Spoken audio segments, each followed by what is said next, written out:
Yeah, I think that's working now. All right.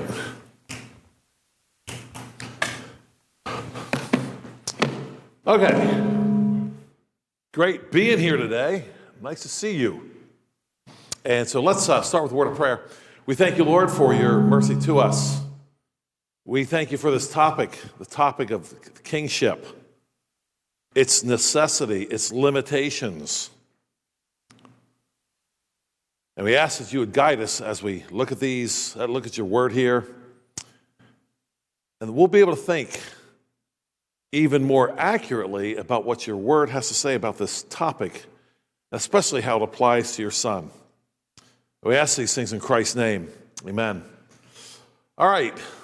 So we want to talk today about the king thing, if you will.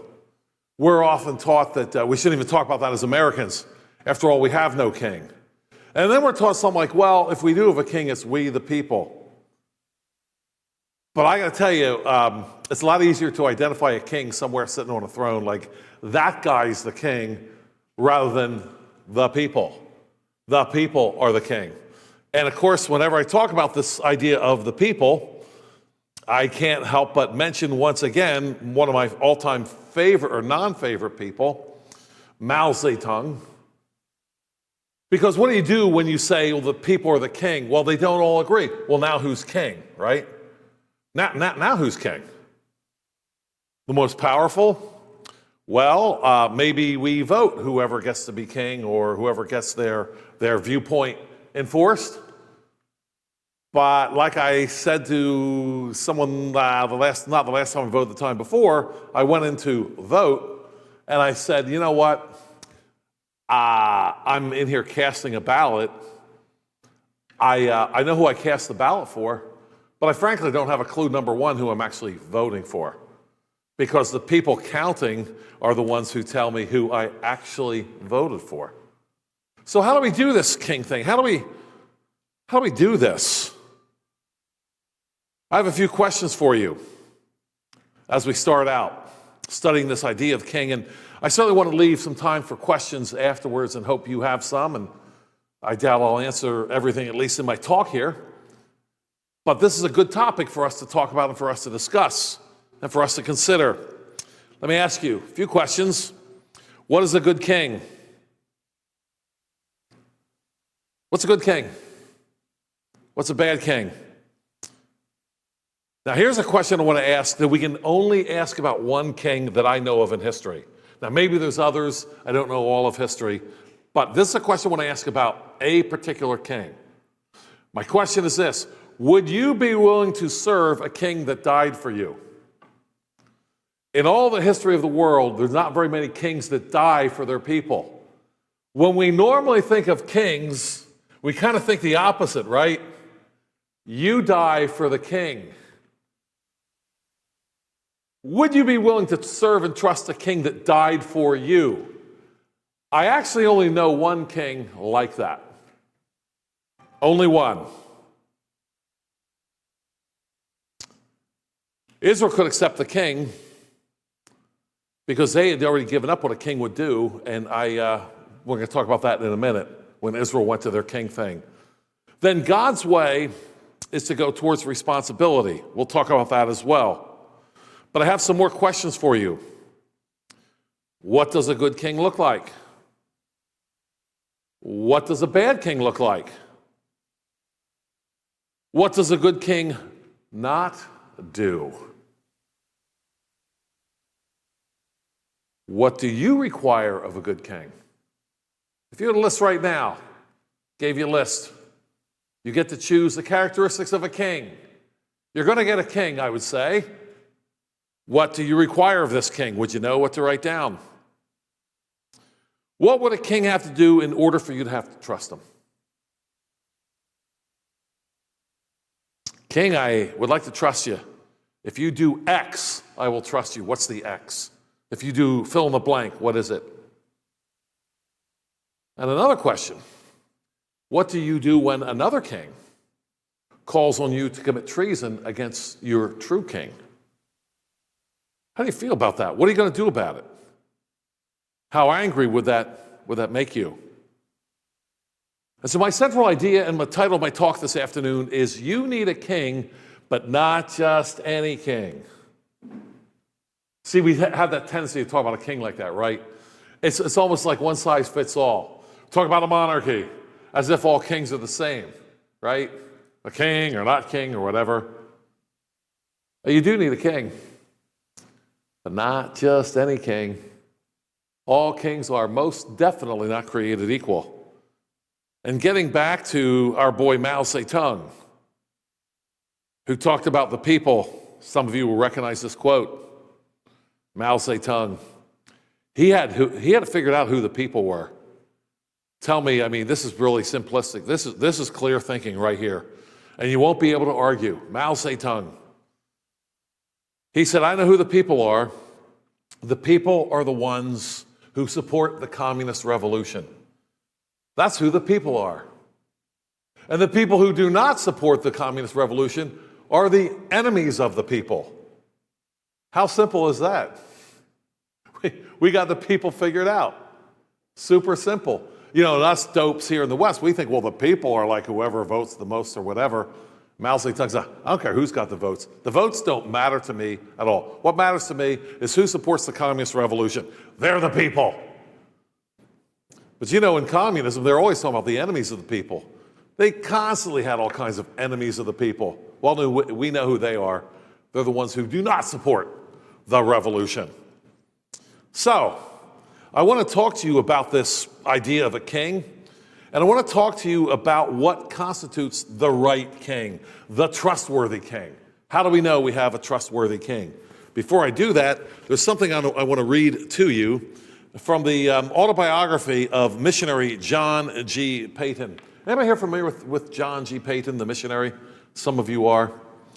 Well, I want to read to you an incident. Now, if you know about John G. Paton, here's an autobiography. Get this book.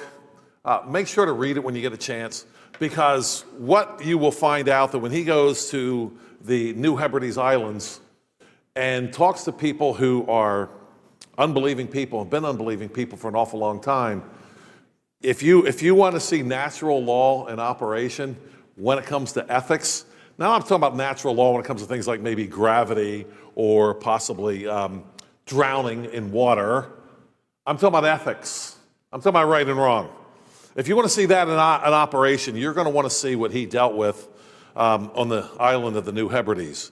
His life was in his hands all the time, and these people just killed for no reason whatsoever, or because they felt like it, or because they didn't feel like it. Well, one day, and I want to read you the incident, there was an incident where he was being under threat and being stolen from.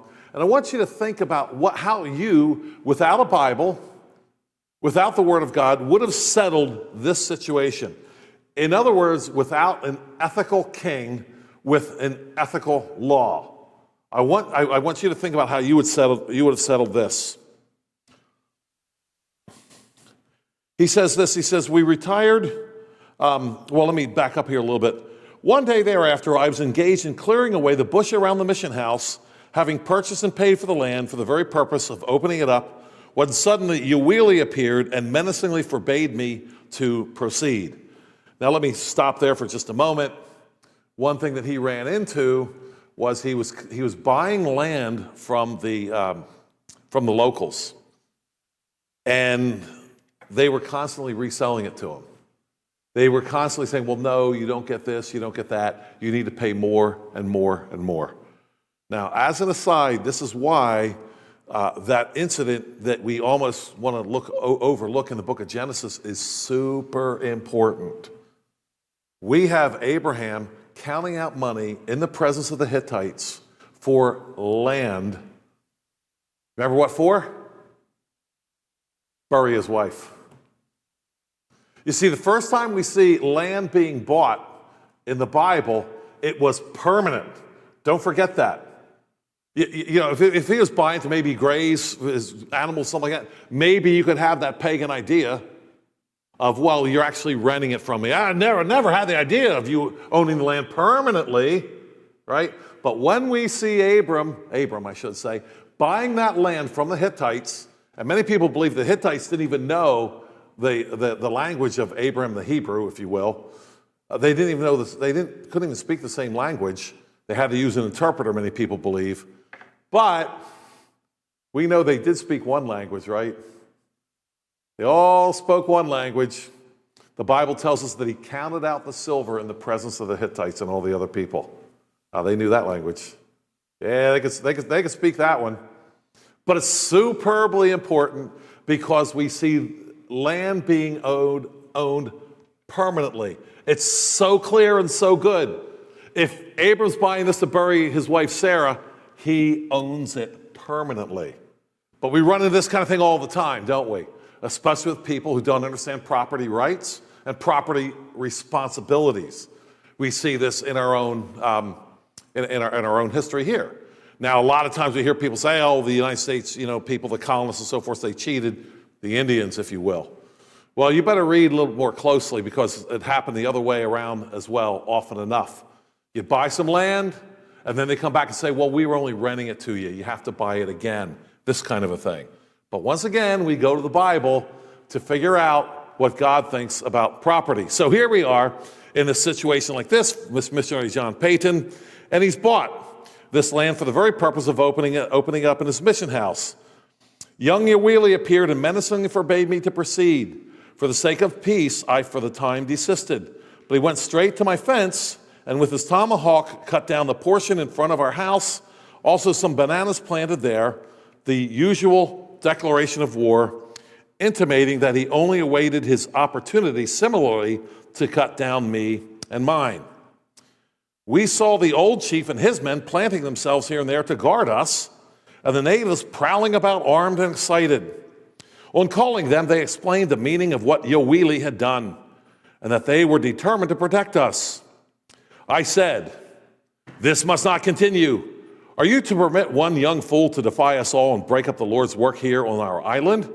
If you cannot righteously punish him, I will shut myself up in my house and withdraw from all attempts to teach or help you till the vessel comes, and then I can leave the island." Now that they had begun to really love us and to be anxious to learn more, this was always my most powerful argument. We retired into the mission house. The people surrounded our doors and windows and pleaded with us.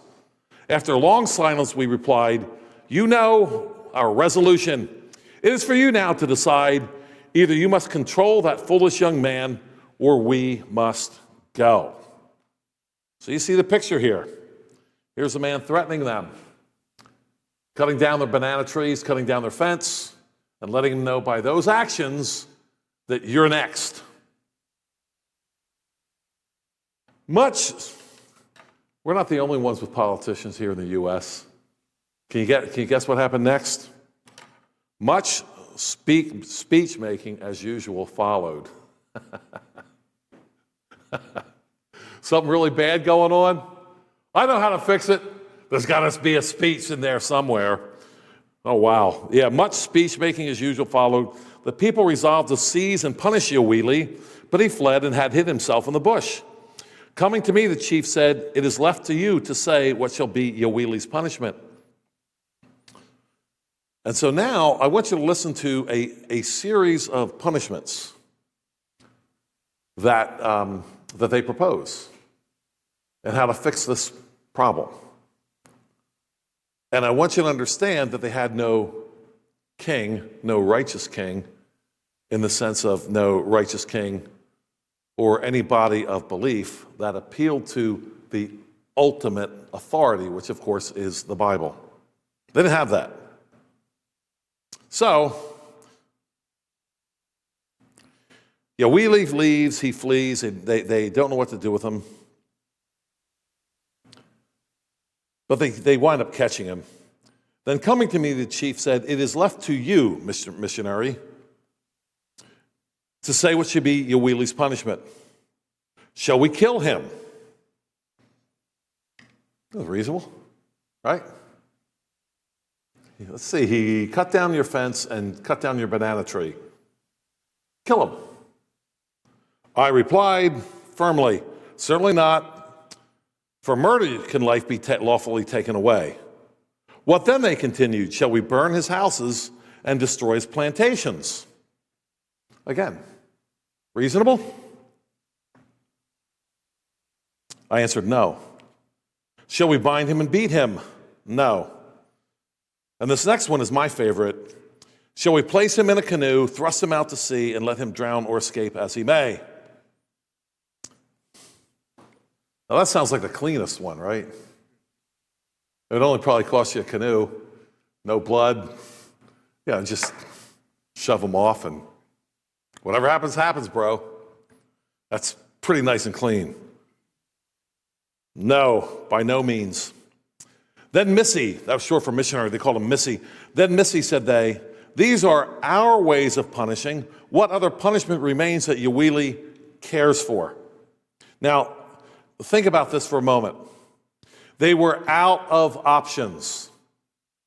They could not administer justice, according to the missionary. But they can't even dream of justice other than what they just said. I replied, make him with his own hands and alone put up a new fence and restore all that he has destroyed, and make him promise publicly that he will cease all evil conduct towards us. That will satisfy me. This idea of punishment seemed to tickle them greatly. The chiefs reported our words to the assembly, and the natives laughed and cheered as if it were a capital joke. They cried, it is good. It is good. Obey the word of the Missy. After considerable hunting, the young chief was found. They brought him to the assembly and scolded him severely and told him their sentence. He was surprised by the nature of the punishment and cowed by the determination of the people. Tomorrow, said he, I will fully repair the fence. Never again will I oppose the Missy. His word is good. By daybreak next morning, Yawili was diligently repairing what he had broken down, and before evening he had everything made right, better than it was before. While he toiled away, some fellows of his own rank twitted him, saying, Yawili, you found it easier to cut down the Missy's fence than to repair it again. You will not repeat that in a hurry.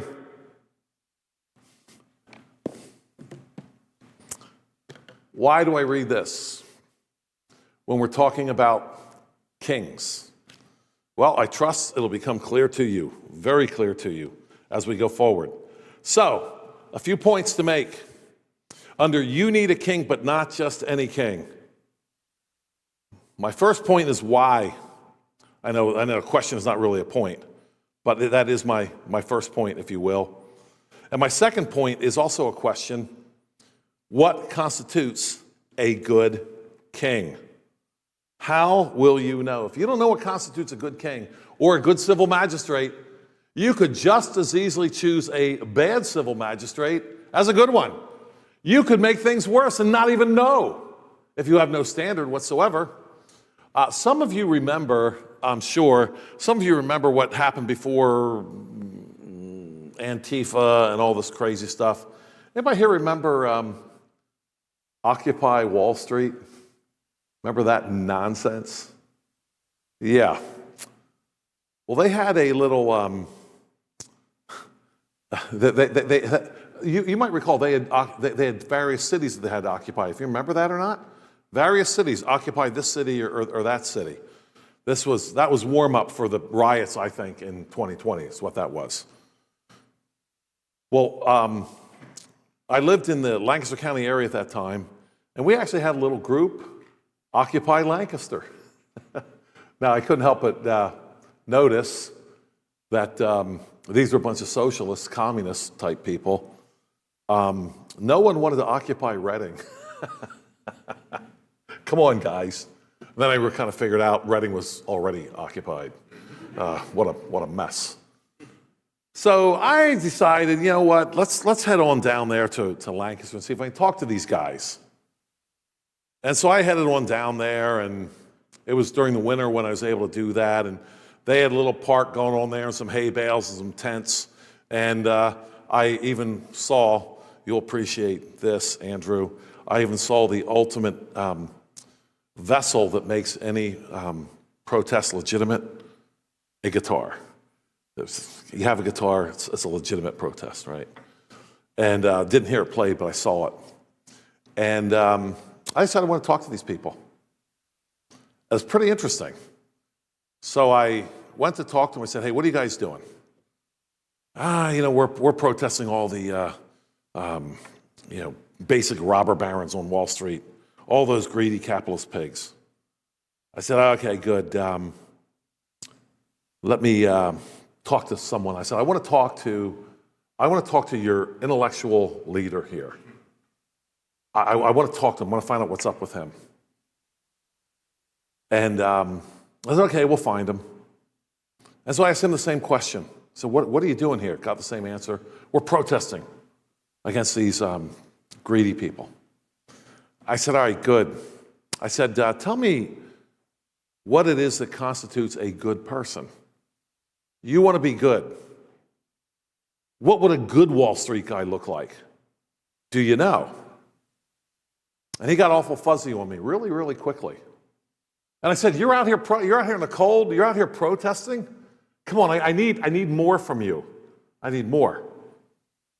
And I said to him, look, I said, if you don't know what's good and what's evil, isn't it possible that you being out here with your guitars and your hay bales and your slapped together tents and whatever, kumbaya, I don't even see a campfire here, you need one, it's cold, you don't even have that. I said, is it possible that you're actually doing more harm than good? Is that possible? Since you don't know the good from evil, you don't know. And he was quiet. I couldn't believe it. This almost never happens when you're talking to these people. I think for me, it's the only time this happened. He looked back at me and said, we don't know. And I said, you mean you do not know if you're actually making it worse? He said, no, we don't know. Again, that's never happened to me before or since that anybody was ever that honest. But it's an honest answer, right? You don't have a standard. Every tyrant, every wicked person who is ever talking about coming in the name of the people, they've all been out to improve everything, right? But without a standard, how do you know? There is no way to know. You might be making things worse. So, what constitutes a good king? Or why, before I get there? My first point, why? Here's why you need a king, but not just any king. You need right and wrong defined. Got to have it. And somebody's got to be able to define it. And there's only one being who's able to define right and wrong. Only one. Only one. That's the one you want to start with for a king. Because everyone else is going to pervert right and wrong. Everyone else, listen to me, everyone else is going to make it worse. If they're not coming from the standpoint of the king of the eternal word of God, the God who knows everything and everyone, if that's not where you're coming from limited information, and you might be wrong. No, you need right and wrong defined, and there's only one being qualified to define right and wrong. Only one. Secondly, you need right and wrong enforced. So number one, you need right and wrong defined, and this is under why. You need right and wrong defined, and then you need right and wrong enforced. Proverbs 20, verse 8. A king who sits on the throne of judgment scatters all evil away, or scatters all evil with his eyes. We must love the God of the universe because he doesn't just define evil. He states very clearly, you're going to do right by your neighbor, you're going to do right by me, or I am going to eventually make you wish you had. Now, saying these things in some circles would make some, even Christians, clutch their pearls in a big fat hurry. Well, I don't know. I want the Santa Claus God. He's allowed to tell me what's right and wrong, but I don't want him to be able to do anything about it. We must love this God because he doesn't put up with wickedness. That is a great, wonderful God. You need right and wrong enforced. Listen, if all it is, if there is no enforcement of right and wrong, of morality, especially when it comes to the crime, which is how we normally think of it, especially with crime, if there's no punishment, then all there is suggestions. A law without a corresponding punishment is a mere suggestion. That's all that it is. This God has laws, and he tells us what happens or what should happen when we disobey his laws. So you need right and wrong defined, gotta have it. You need right and wrong enforced, gotta have that. You know, if right and wrong isn't enforced, then to have right and wrong defined doesn't really do you much good, does it? Again, suggestions, thoughts. I'll give you a quick illustration of this. I run into people who will tell me, you know, they don't go by, you know, God's law and non-law, that's Old Testament, no, a law, schmaw. I live by grace. So we have a little discussion and the question comes up, I think there is law in the New Testament. You know, I'm a New Testament Christian, right? So I think there is law in the New Testament. Oh, really? What law? I think I got a law for you. Husbands, love your wives. Law?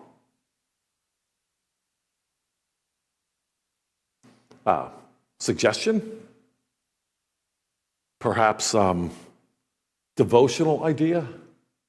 I got a good idea, said the Bible study leader as they finished up Kumbaya for the third time. How about husbands start loving their wives? They all said. Come on. It's a law in the New Testament. So, you need right and wrong defined, you need right and wrong enforced. Now, let's talk about what constitutes a good king. First question is why? Why do you need a king, the right king? Number two, what constitutes a good king? Some questions again. Strong or weak? We need a strong king. Some people say, we need a weak king. Good arguments on both sides of that one. If he's ethical, give me a strong king. And courageous, we'll talk about that in a minute. But if he's wicked and wants to attack your neighbor's and yours person and property, may he be extremely weak, right? How about good persona? Good looking. Popular. Anybody come to mind from the Old Testament who had those two qualities? Almost became king and really goofed everything up if he would have become king. Anybody know who I'm talking about? That would be our boy Absalom, right? Absalom, if you want electability, read Absalom. Dude was electable. He knew how to lie. Good liars are electable.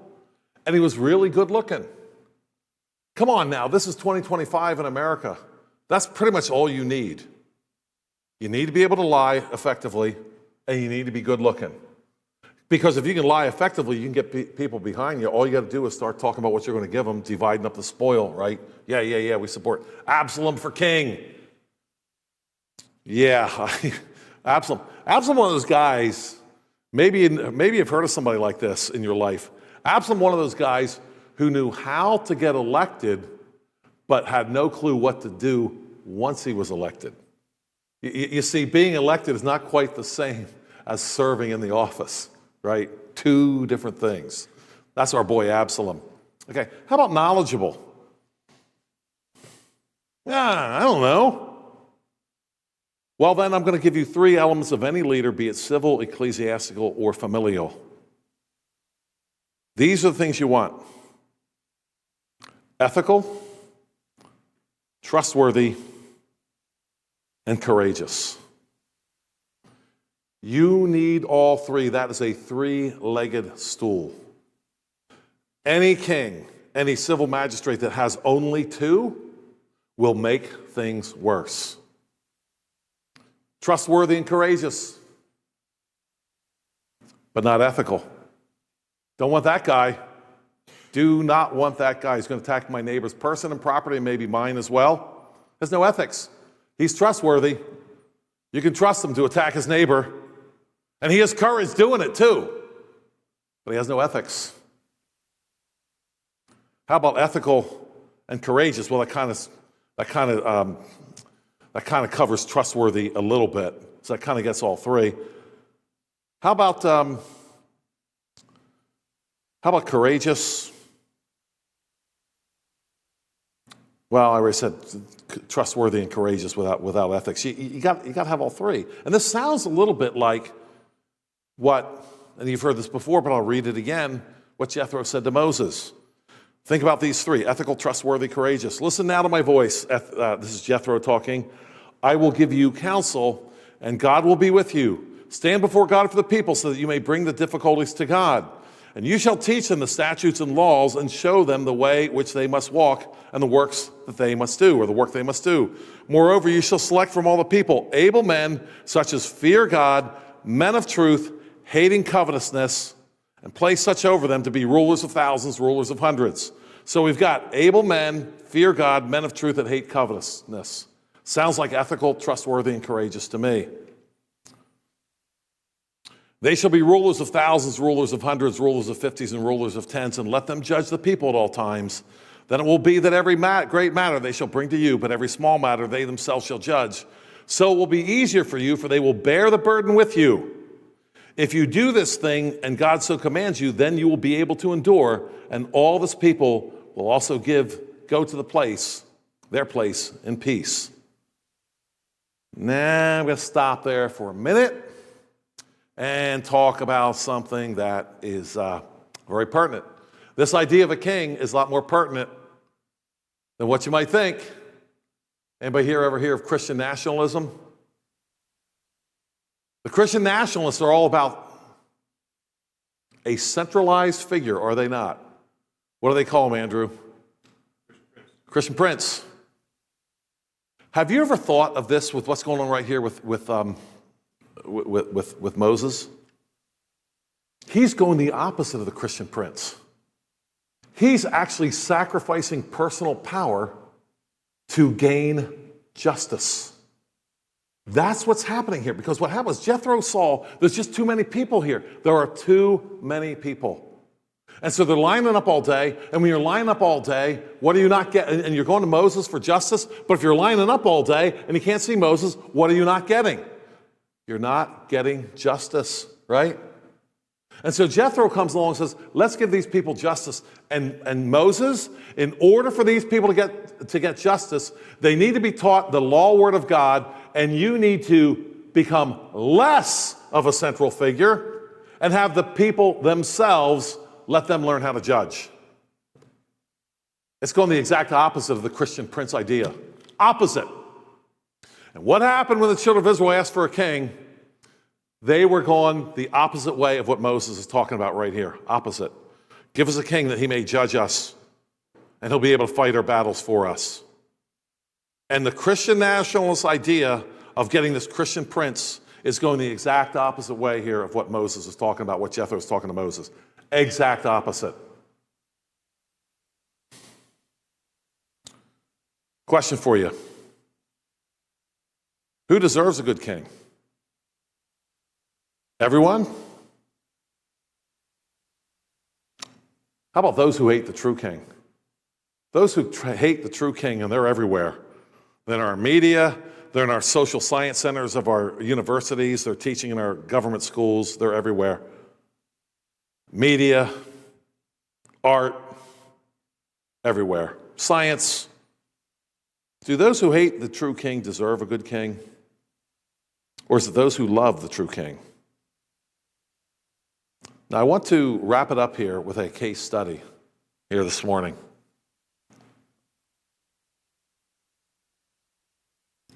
We see from Moses that he actually, as I mentioned, was willing to give up personal power, if you will, for justice. See, he was interested in justice. When we think of civil magistrates today, we rarely think of an interest in justice. We almost always think of an interest in power. And Moses in Exodus 18 is trading in power for justice. And I submit to you that every civil magistrate is going to be interested in one or the other. If he's interested in power, it will always be at the expense of justice. Don't forget that. The magistrate, the king, whoever is interested in power, it will be at the expense of justice. So, Samuel. 1 Samuel 8. You folks here are familiar with this. I'm going to go to it very briefly here. 1 Samuel chapter 8. Now it came to pass when Samuel was old that he made his sons judges over Israel. His sons did not walk in his ways. They turned aside after dishonest gain and took bribes and perverted justice. That's verse 3. I skipped over verse 2. Anybody know why I did that? They named his sons. And the name of his firstborn was Joel. So that might be a good verse for me to skip over. All right. Then all the elders of Israel gathered together and came to Samuel at Ramah and said, Look, you are old, your sons do not walk in your ways. Now make us a king to judge us like all the nations. The thing displeased Samuel when they said, Give us a king to judge us. So Samuel prayed to the Lord. The Lord said to Samuel, Heed the voice of the people and all that they say to you, for they have not rejected you, but they have rejected me, that I should not reign over them. And God goes on with an indictment against them. And then in verse 9, Now therefore heed their voice, however you shall solemnly forewarn them and show them the behavior of the king who will reign over them. So Samuel told all the words of the Lord to the people who asked him for a king. And he said, This will be the behavior of the king who will reign over you. He will take. Now I'm not going to read the entire passage, but if you read this on your own sometime, and I'll just read it briefly, he will take your sons and appoint them for his own chariots. He will appoint captains over his thousands and captains over his 50s. Verse 13, he will take your daughters. Verse 14, he will take the best of your fields. Verse 15, he will take a tenth of your grain and your vintage. Verse 16, and he will take your male servants. He will take, he will take, he will take. And he's taking your stuff. Now someone's going to say, oh, now you're into the whole idea of property. Do we understand how important property is in the scriptures? Do we get it? I say we don't. So we haven't been taught the importance of property owned by the family, owned privately. Because when the Dominion Mandate was given, there was no church and there was no state. There was only the family. Dominion Mandate is given to the family. The family is the only one that's qualified to take risk. You can't take risk in the civil government because you're not risking anything. Once you have forced taxation, you're not risking. And there's always more money where that came from. But the private people, they got to risk. If they goof it up, they might lose everything. So they deserve the profits that they get because of the risk that they took. And I'm 67. For the rest of my life, I am going to beat this drum. The Bible is big on private property. I'm not adding anything. I'm not just bringing my own view into this. This is the Bible. And right here, he will take your. It said again, he will take your. Who does it belong to? It belongs to the people themselves, the families. He will take what is yours. He will do this. So, we have the king, Saul, and Samuel telling them, trying to talk them out of it. But you see, here's the thing. And this is why my question is, who deserves a good king? I've often wondered this. Here's Samuel telling them, he's going to take your stuff. He's going to take your sons, your daughters. He's going to take the very best of what you produce.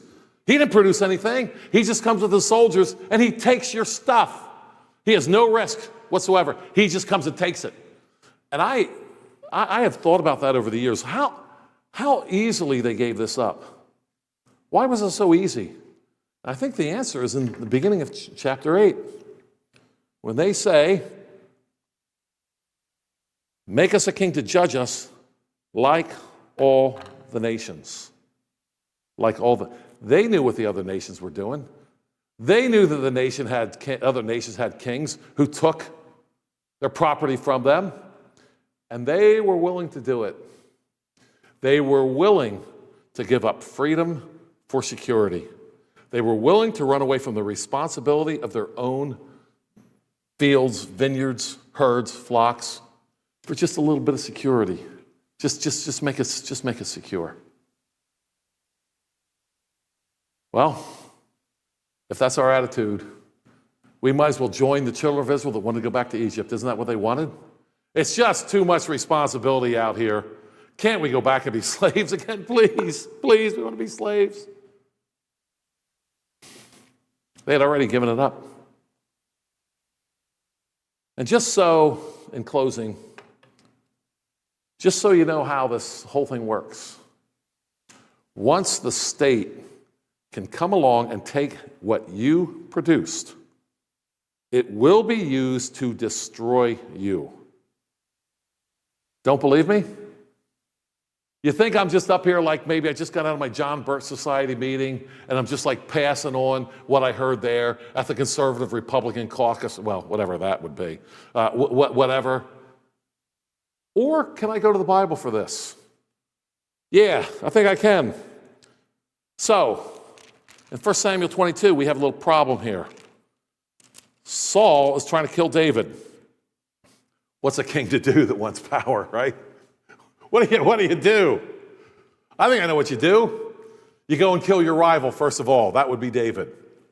And so Saul's got this big army. He's trying to chase down David. When Saul, in verse 6 of chapter 22, heard that David and his men who were with him had been discovered, now Saul was staying in Gibeah under a tamarisk tree in Ramah with his spear in his hand and all his servants standing about him. Oh, man, we got the bureaucracy going now, don't we? Yeah, there's Saul under a tree. He's got his spear. He's got the military power going on here. Remember what I said about power versus justice? He's got the power. Don't see any justice. And he's got all his servants around him. He's got all his bureaucrats around him. Boy, Saul's come a long way from just looking for a donkey that was lost, which is where we first find him in the Bible, right? Remember that, right? First time we see Saul, he's walking around. His dad didn't even have a servant who would look for the lost donkey. He's got to send Saul out there to do it. Boy, how things have changed. Kind of sounds like some of our elected officials that get elected without 2 pennies to rub together. 10 years later, they've got $5 million in the bank. Kind of sounds like this. So let's listen to this. Saul said to his servants who stood about him, "Hear now, you Benjamites. Will the son of Jesse," meaning David, Whoa. "Will the son of Jesse give every one of you fields and vineyards and make you all captains of thousands and captains of hundreds?" Wow. Not only does he have servants, what's he got to hand out as favors? He's got fields and vineyards and positions. Where to get that from? I'm pretty sure Saul wasn't out there like he become like a real successful farmer overnight. Suddenly he's got fields and he's been wheeling and dealing. He's bought fields and he's sold them at a profit. And vineyards, man, he now knows all about farming. Now we know where he got it from. He got it from the people that, just like Samuel said would happen, he took it. He's a king, though. What happens later, we won't go into it, but later on, he gets those same people to kill the priests.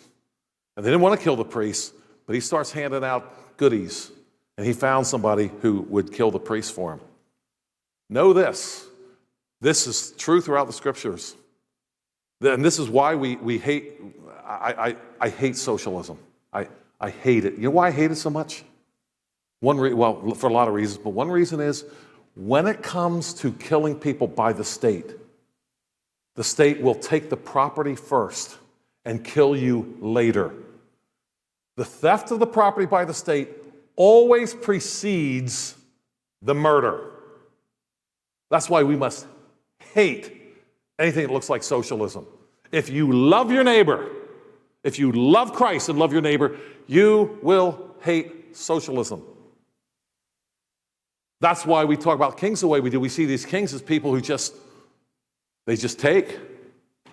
Now, a godly king doesn't. A king, like there's been a few of them in history, King Alfred, for example, he was not concerned with his own stuff. He was concerned with justice. You read about Alfred, the man was concerned with justice. He'd fire his ministers if they were not just. Remember hearing about Oliver Cromwell, who never went to the people for his own personal gain. And when he learned that the French were killing off the Huguenots, the Reformed people in France, It is said that Cromwell sat and cried uncontrollably, and then he committed a bunch of his own money to put a stop to it. Now, of course, our politicians would say, oh, let's take money from the treasury, and then we can look compassionate. Oh, he took his own money. Remember, in closing, good King Wenceslas, that Christmas carol that doesn't have anything to do with Christmas. At least nothing in the carol, but it said, good King Wenceslas looked out on the feast of Stephen. The feast of Stephen is apparently December 26th, so that's how that works, as I understand it anyway. When the snow lay all about deep and crisp and even, brightly shone the moon that night, though the frost was cruel. When a poor man came in sight, gathering winter fuel. Hither, page, and stand by me. And he calls the page beside him, and he says, who is this man? And the page says, I know who he is. And he's out there gathering wood for the winter. And what makes good King Wenceslas good? What makes him a good king? So he calls the page, and he says, you and I are going to see him dying. And good King Wenceslas uses his own resources to love his neighbor. That's what made him good. Good King Wenceslas was not going to use the public treasury. He wasn't going to use his neighbor's goods. He was going to use his own. My friends, do you want to identify a good civil magistrate? A good king? A good civil magistrate obviously does what 1 Exodus 18 says, men of truth hating covetousness. But here's the thing. How interested is this king, this magistrate, interested in justice? Because if he's not interested in justice, he will be interested in power. And these are the people that will ruin the rest of us. Christ, the great king, he died for his people. He enriched his people. And a king that understands what God's word has to say about justice and about property will enrich their people too. That's the king you want. Thank you for your kind attention. I don't think I left much time for questions. Five minutes maybe? Got more? I was hoping you'd say only 5 minutes. No, just kidding. I'm open for any kind of questions about this. I know who I'm speaking with here. This is St. John's Reformed. You probably didn't hear a whole lot of new information. Yes, Roy? Yes. At least as far as the Hittites were concerned. His land. Not that we know of, and what's even more shocking is where were the government officials to declare exchange rates? No, this is Hebrew money, this is Hittite money, and we have to declare from on high what the exchange rates are. No, that wasn't necessary. Apparently they could figure it out themselves, if you can imagine that. I know it's hard to imagine. Without some hand-holding bureaucrat. No, this is the proper exchange rate. No, they were actually using silver, and they didn't need anybody else to tell them what the exchange rate was supposed to be. How disgusting an idea is that, quite frankly?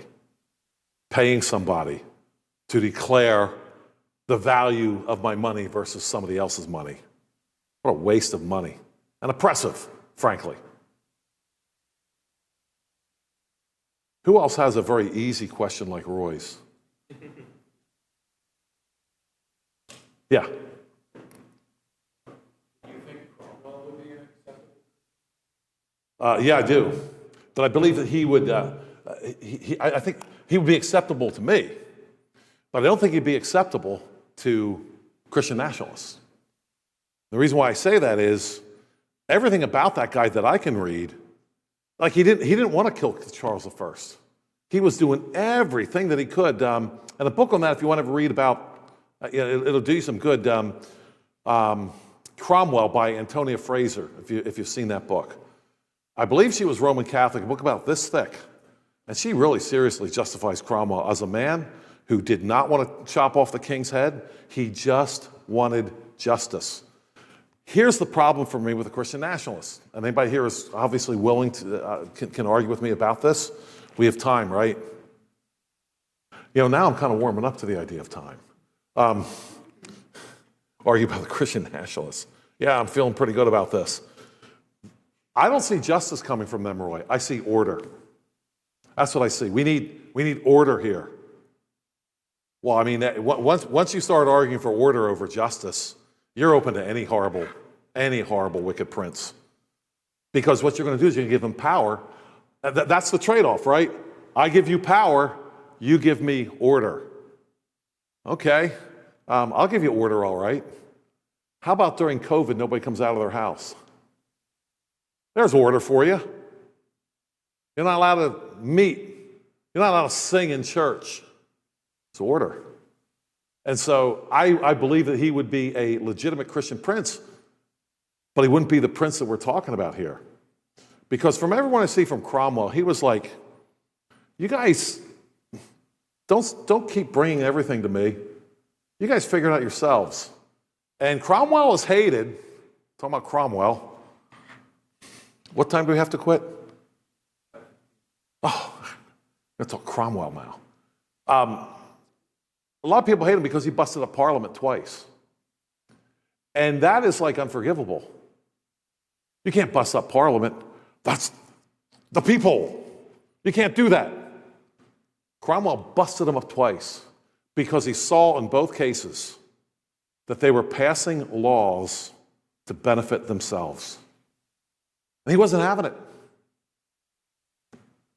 So I think he was a man that feared God, hated covetousness. In fact, Antonio Fraser points this out about Cromwell. This isn't too well known. Cromwell has his enemies. And he should have enemies because there's a lot of people that hate God's law. You hate God's law, Cromwell might not be a bad guy to hate also. You might want to hate him too. Charles I negotiated with Cromwell, but Charles I, who eventually, as you know, wound up losing his head over the whole thing, if you know what I mean. He didn't trust Cromwell. Now I'm going to ask you guys, since this is a question and answer here, why do you think Charles I did not trust Oliver Cromwell? Here I am saying he was a good, godly man. Why do you think he didn't trust him? Give it a try. Yeah, Roy. Charles I was. No, why did Charles not trust Cromwell? I know, but he knew himself to be untrustworthy. Actually, that's not the exact reason. It's connected with what you just said, though, as you'll see in a minute. It's definitely connected. Anybody else want to give it a shot? You have to step out of the paradigm here. Anyone else? Give it a try. Roy, you can even give it a second try if you want. Charles I did not trust Cromwell because he couldn't buy Cromwell. Everyone else that he ever dealt with, Charles I, was always about changing money, always about it. And he didn't trust Cromwell because Cromwell didn't want anything to do with money. He just wanted justice. That's historical fact. And so Charles I couldn't trust the guy. He'd never, to your point, Roy, he'd never really dealt with anybody who was actually interested in justice. Everybody else was interested in money, power, position, title. Cromwell didn't care. That's the guy I want. He was called the protector for a reason. He wanted to protect them. He didn't want to meddle in their affairs. He talked in his letters about people just kind of pinching each other's conscience. He hated the idea of everybody getting in everybody else's business, which is what we have now, right? It's called our government. I have a guy in my church trying to build a house, bought 34 acres. Next thing you know, he's being shut down. Didn't have enough permits. He had 6 or 7, not enough. You don't have a soil disturbing permit or whatever that's called. That's not the name of it exactly. You're disturbing the soil. Am I allowed to plant petunias by the sidewalk? It's disturbing the soil. Well, I guess maybe you're allowed to do that.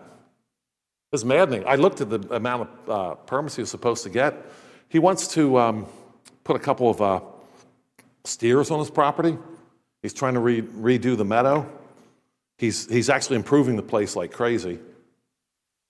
The old meadow was just overgrown with weeds. He wants actual grass. for a few cattle to graze.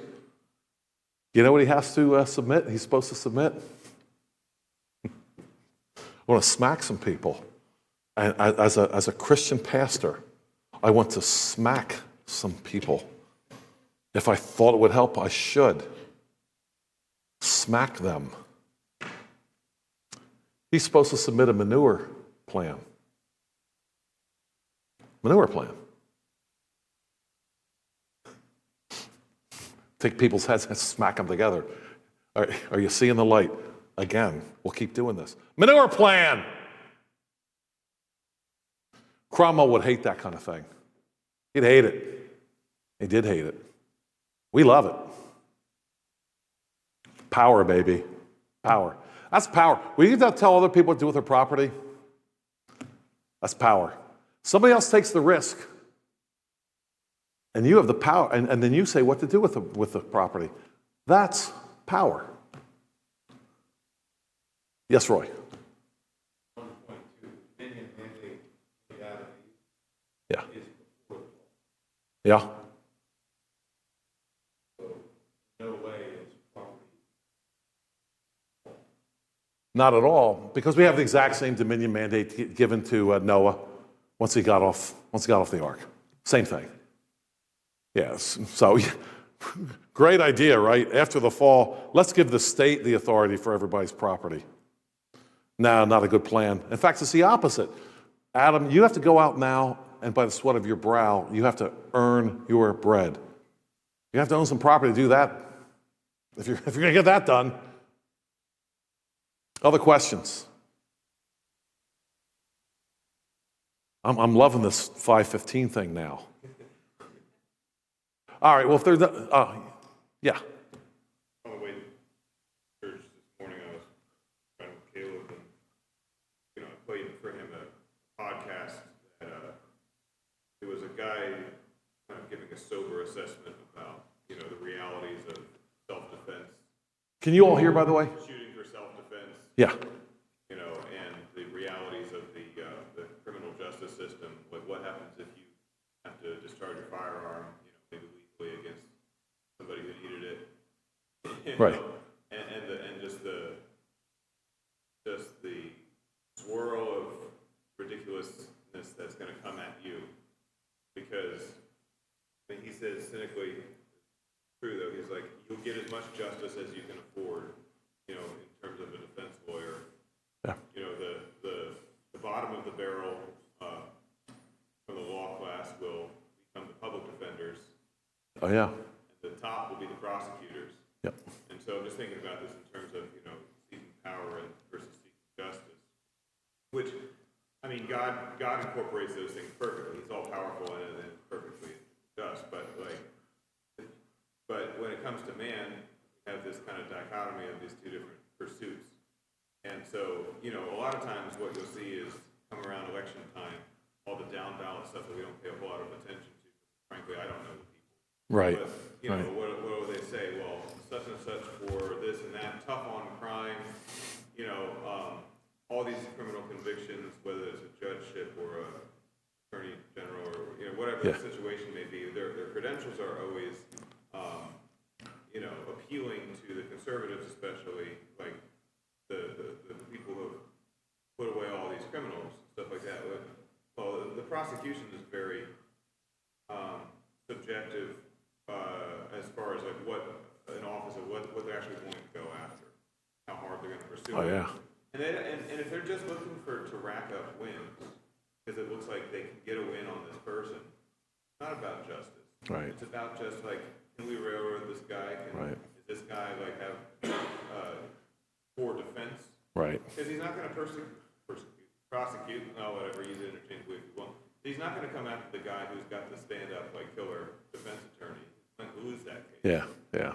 So it's a very terrifying kind of thing to try to just do the right thing.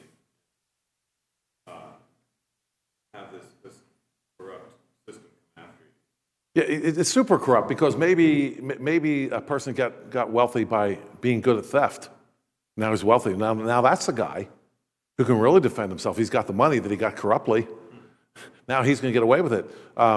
without going into it too deeply, God's way, I mean, the way Moses set it up, rulers of tens, judges of tens, that's not going to be very hard to get justice. Guy only has 10 people to administer justice for. One of my favorite passages is Job, Job 31 and 33. Job was a judge. He says, the blessing of a perishing man came on me. He said he looked into things. He looked into it. Job was a wonderful, wonderful man, and he was a good, honest judge. And you need to look at it. He talks about, and if you remember, that's Job 31, 33. His three buds had questioned him, said he was not really a good person. He must be doing some secret sin, essentially. And when you get to 31 and 33, they actually stopped questioning him because when they stopped questioning him was when he started talking about how honest he was as a judge. The judge of other people. He never took anything from anyone. He was an honest, good judge. And his three friends stopped questioning him. Now, another guy, the young guy, remember, Elihu comes in and starts asking questions. But those three original guys didn't ask him any more questions. And when it came to Job, justice was like right there in the gate. You go right to Job and say, hey, we have this problem. Okay, send the deputies out to get your buddy. We're going to look into this right now.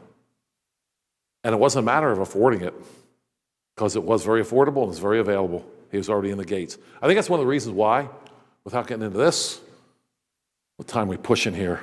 Okay. Without getting into this too deeply, I think it's one of the reasons why, there's a lot of reasons why statists and communists and socialists hate businessmen. But Job was a businessman. Job made other business possible. That's what one thing good businessmen do, right? They make other business possible. For example, he owned all these camels.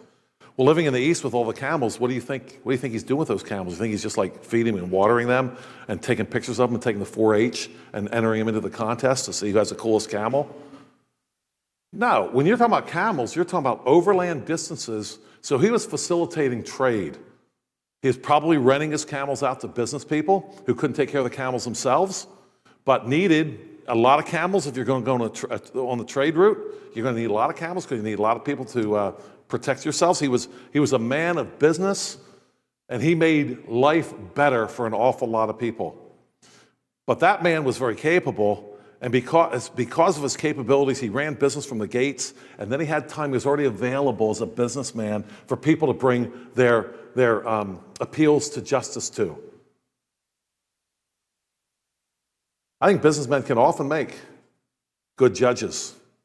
Not the people who studied law at Penn State University. You kidding me? What do they know about justice? But oftentimes, people in business, people know how to make money, oftentimes. They're the people who can kind of see around curves. If you're going to be a good businessman, sometimes you better know who's lying to you. That might not be a bad quality to have if you're going to be administering justice. I think that's one of the reasons why the socialists, the communists, the tyrants, the thieves, I think they really hate business guys. I think that's one of the reasons. I might have a hard time proving that, but I think that's the case. All right, well, I certainly want to thank you for your questions today and your interest in coming out here. Thanks, Matt Kenneser, for the opportunity to come and talk about these things, which if you love your neighbor, you're going to love God's word. You're going to love justice. You're going to love it. All right. Hey, thank you again for your kind attention today.